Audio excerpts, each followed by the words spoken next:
Shalom Bapak Ibu keluarga damai. Kita sebagai manusia yang penuh dengan kelemahan, kita rindu untuk setiap hari disegarkan, terlebih dikuatkan oleh firman Tuhan. Oleh karena itu program Samas ini sangat membantu kita untuk bisa saling menguatkan dan untuk kita terus melakukan kehendak Tuhan. Mari kita berdoa. Tuhan Yesus yang baik, kami bersyukur untuk hari yang baru yang Tuhan beri. Terima kasih untuk kesehatan dan kekuatan yang Tuhan anugerahkan.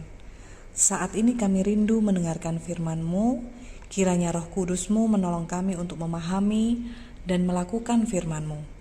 Dalam nama Tuhan Yesus kami berdoa. Amin. Sobat Samas, hari ini Selasa 19 Juli 2022, kita akan merenungkan firman Tuhan yang bertemakan Kristus pengantara kita. Dasar firman Tuhan terambil dari 1 Yohanes 2 ayat 1-6. Tertulis demikian. Anak-anakku, hal-hal ini kutuliskan kepada kamu supaya kamu jangan berbuat dosa.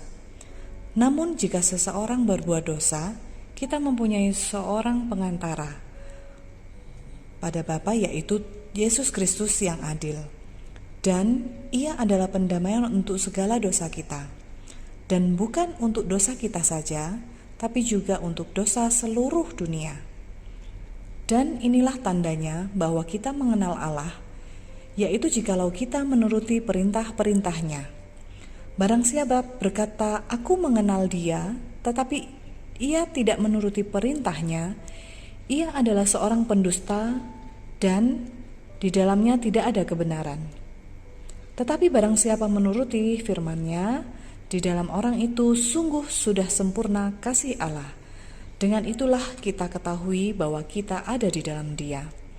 Barang siapa mengatakan bahwa ia ada di dalam Dia, ia wajib hidup sama seperti Kristus telah hidup. Bapak Ibu Saudara terkasih, ketika kita berada di suatu pulau terpencil dan kita hendak pergi ke pulau yang lain, kita membutuhkan suatu alat, yaitu alat transportasi yang bisa mengantarkan kita ke pulau lain atau keluar dari pulau terpencil tersebut. Kita tidak akan bisa pergi kemana-mana tanpa alat tersebut, alat yang membantu kita untuk keluar dari pulau terpencil itu. Kita sangat bergantung dengan alat tersebut. Alat transportasi tersebut bisa saja kapal, baik itu kapal yang besar ataupun kapal yang kecil, yang dapat mengantarkan kita untuk ke pulau lain tersebut. Begitu pula dengan kita sebagai umat yang telah jatuh dalam dosa, yang layak mendapat hukuman, kita tidak dapat berhubungan dengan Allah yang Maha Kudus. Namun ada satu pribadi yang dapat menghubungkan kita dengan Allah yang Maha Kudus, bahkan menyelamatkan kita dari hukuman yang patut kita terima. Pribadi itu adalah Yesus Kristus. Kristus pengantara kita, tema kita hari ini, karena Kristuslah yang menjadi pendamaian untuk segala dosa kita, bahkan dosa seluruh umat di dunia. Kita bisa berhubungan langsung dengan Allah pencipta kita. Kita bisa mengenal Allah kita. Namun dituliskan dalam firman-Nya bahwa jika kita mengaku bahwa kita mengenal Allah, kita harus menuruti segala perintah-Nya. Keluarga damai, bagaimana kita bisa mengetahui perintah-perintah-Nya? Ya, tentu saja dengan bergaul erat dengan Bapa. Seperti layaknya seorang anak yang akan terbiasa dengan perintah-perintah ayahnya jika anak itu tinggal dengan ayahnya setiap hari. Si anak akan mengerti hal-hal apa saja yang bisa menyenangkan sang ayah dan hal-hal apa saja juga yang membuat ayahnya sedih. Anak akan berusaha melakukan hal-hal yang baik yang bisa membuat ayahnya senang dan menghindari hal-hal yang membuat ayahnya sedih. Mari kita belajar untuk menjadi seorang anak yang senantiasa menyenangkan hati Bapanya, yaitu dengan melakukan perintah-perintahnya. Dengan demikian, sempurna kasih Allah bahwa kita ada di dalam Dia. Dan di ayat yang terakhir, ayat 6 dikatakan bahwa barang siapa mengatakan bahwa ia ada di dalam Dia, ia wajib hidup sama seperti Kristus telah hidup.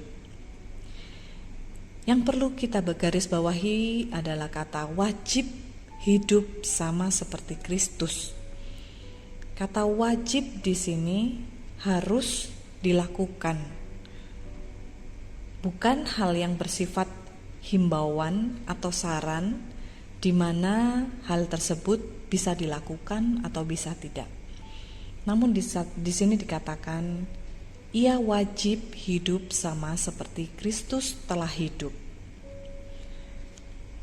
Ya Sobat Samas, walaupun kita sebagai manusia yang penuh dengan kelemahan, seringkali jatuh dalam dosa, namun hal tersebut bukanlah suatu alasan buat kita untuk kita tidak melakukan kewajiban tersebut. Kita harus terus berusaha, dibaharui dari hari ke hari untuk terus bisa melakukan kehendak Tuhan.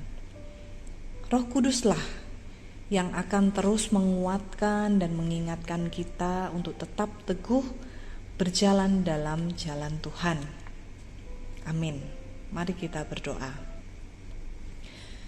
Tuhan Yesus, terima kasih kami memiliki Engkau yang telah menjadi pengantara kami dengan Allah yang Maha Kudus, sehingga kami boleh beroleh keselamatan. Ampuni kami jika kami seringkali masih melanggar perintah-Mu ya Tuhan. Berkatilah kami dan kuatkan kami untuk kami senantiasa menyenangkan hati Tuhan dengan melakukan segala perintah-Mu. Dan kami pun boleh menjadi berkat bagi sesama kami. Dalam nama Tuhan Yesus kami berdoa. Amin. Bapak Ibu, mari kita semangat untuk senantiasa menyenangkan hati Tuhan. Selamat beraktivitas, Tuhan Yesus memberkati.